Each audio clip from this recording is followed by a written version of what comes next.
أعوذ بالله من الشيطان الرجيم. بسم الله الرحمن الرحيم.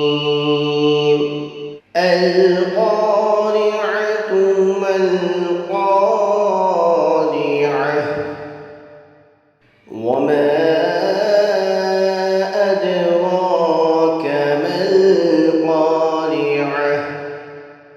يوم يكون الناس كالفراش المبثوث وتكون الجبال كالعهن المنفوش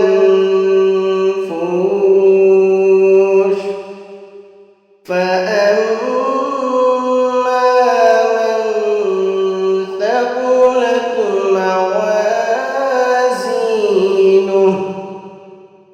فهو في عيشة راضية وأما من خفت موازينه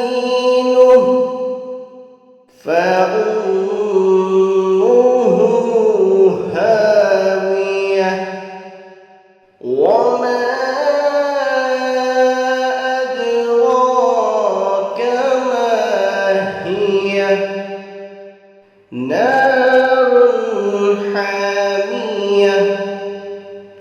खड़खड़ाने वाली, वो खड़खड़ाने वाली क्या है और आपको क्या खबर कि वो खड़खड़ाने वाली क्या है।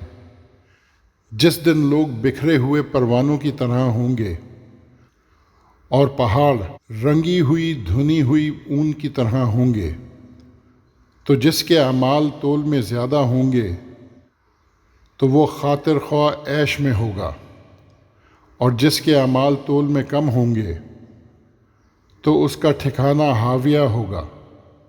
और आपको क्या मालूम कि वो क्या चीज़ है, वो दहकती हुई आग है।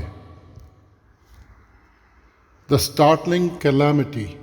What is the startling calamity? How will you comprehend what the startling calamity is? A day on which human beings would be like so many scattered moths, the mountains like the tufts of carded wool. Then he whose deeds shall weigh heavier in the scale will have a tranquil life, but he whose deeds are lighter in the balance will have the abyss for abode. How will you comprehend what that is? It is the scorching fire.